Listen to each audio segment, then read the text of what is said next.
it's great to be here with the Family Council. After serving in the legislature since 2008, I've worked with Jerry and Rose on a number of different pieces of conservative legislation.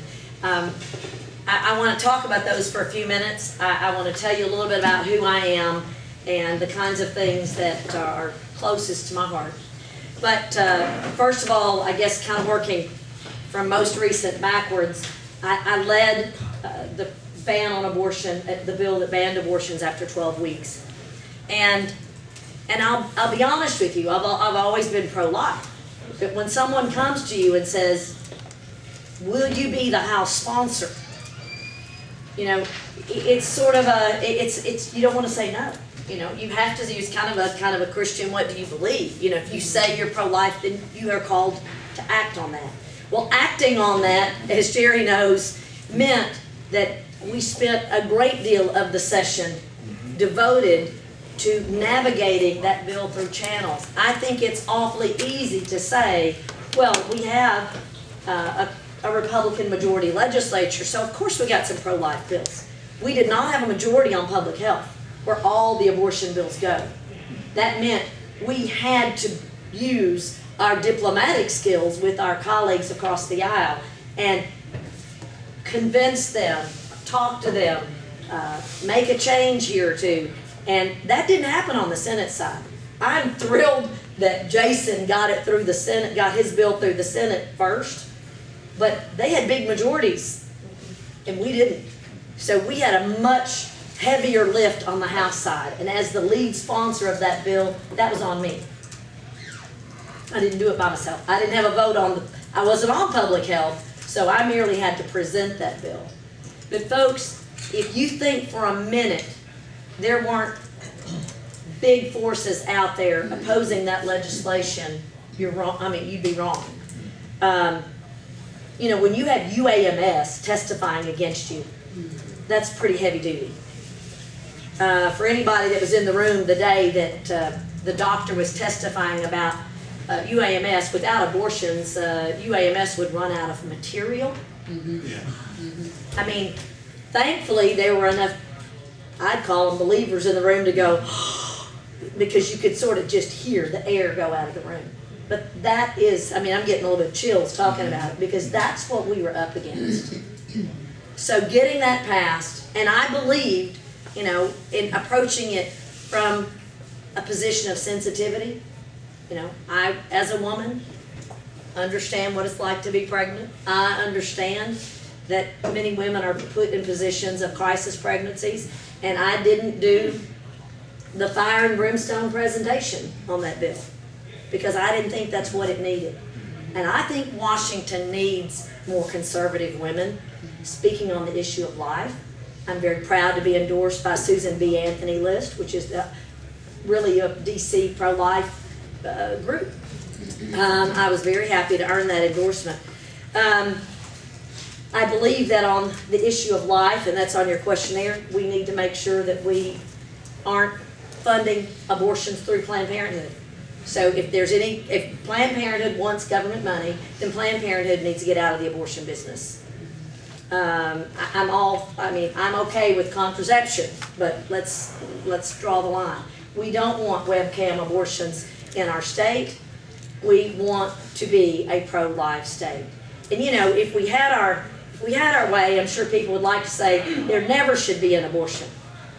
I think legislatively, you know, that's probably a ways down the road to achieve that. So we chip away at the law and we start to change the attitudes towards abortion through the laws that we can achieve.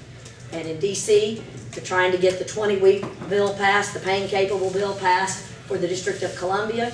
They don't have the votes for that yet. So we want to work on that for the District of Columbia. But my opponents are both correct in saying we've got to change the kind of judges that we elect. But you know, we need people, ordinary people, standing up for life. I'm a part of the 40 Days for Life through just the prayer and emails. I just applaud everything that we're doing because I believe we are chipping away at the attitudes. Science is helping us, you know, as we learn more and more. I don't take too much of my time because I'm not a one-issue candidate, but that was a big part of my last session. Let me tell you another couple of bills that I worked closely with Jerry on. And I'm not endorsed by Jerry, so I'm not trying to act like I am, but we have worked closely together on a couple of big lottery bills. You know, we have a Arkansas, I hate to use air quotes, scholarship lottery, but that's how they bill it, the scholarship lottery, the scholarship lottery. And folks, we have about 21% barely going to scholarships of the money that's getting brought in. Scam. It's a reasonable, and Jerry came to me and said, how would you feel about running a bill? You know, when you come to somebody. It's actually below 20 now. It fell below 20. I think it went below 20 the other day. So we're bringing in, what is it, are we at 500 million, 400 some million? 400 some million, and we just have about 80 something million for scholarships. Well, one of the other things we did is that we made it where you didn't have to have much scholarship to qualify. That's part of the problem, but we don't have enough return from our investment for the amount of money we're spending out of our revenues for lottery. We don't have much return for students, considering that that's how it was sold. Folks, we argued first for an amendment in the 11th session, and it was me, part-time legislator, against the entire lottery staff with $1 million salary. And I've had lobbyists come up to me and say, well, Jerry said this, that we were more scared about your bill than any other bill that we worked on, because we thought you might get that through. But guys, the longer we keep this, the more entrenched the interests become. Worst thing was said to me, I think, to show how it happens, was a lobbyist said to me, well, our retailers depend on that money. And I said, with all due respect, ma'am, this bill was passed for scholarship, not for your retailers. And I mean, that's the state legend. Those are just a couple of issues, though, that I worked on with the Family Council. I presented the Tim Tebow bill in the 11th session in the Education Committee. You know, it gives homeschoolers a chance to participate in public school athletics as long as they're taking a class. So I presented that. We lost it by one vote. I was co-chairing education when that bill came back before us. I've been very vocal for our school choice. I've helped my colleagues out when you see a bill in trouble. The bill to lift the cap on charter schools came before us. And folks, it was going down. And sometimes when you're in the legislature, you can just feel the bill there that's going down. This guy's not arguing it. I won't call out who was presenting it because he was a colleague of mine, but he just wasn't handling the questions well. I went to the well. I took on Bill Walker for about 45 minutes. Max Brantley was emailing me, you know, all these horrible, horrible notes, because it was Max Brantley after all, sorry, about my support for charter schools. But bad schools imprison our kids without school choice, without a chance to go to another school like a charter school. We imprison our kids. We limit their futures because we have schools out there that aren't getting the job done. They're not. They're not, and they've not been held accountable. And so those were big issues for me. We had also another bill that talked about homeschoolers getting scholarships. We basically had a lot of homeschool kids had super high ACT scores, but they weren't eligible for governor's scholarship because they didn't fit the formula that they didn't have some of the things that public school had, like ranking class. Well, if you're a homeschool kid, you don't really have a ranking class. Well, that was knocking too many homeschool kids out. Still working on fixing that problem, but we did pass a bill that said that put the burden on higher ed to fix to fix that bill. So when I go to Washington, I'm not afraid to take on some hard battles. I'm not afraid. I frankly, you know, I grew up in the farm, but I grew up working for our party, working to be a majority. Things have happened in Arkansas that I didn't know I'd live to see, like Republican House majority, Republican congressman from the first Congressional district. I grew up under Bill Alexander. He was there for 24 years. Never thought he was going to get unelected. Never thought he'd get defeated. So I've worked to build our party and help make it a majority. And I'm very proud that that has been the focus of my life.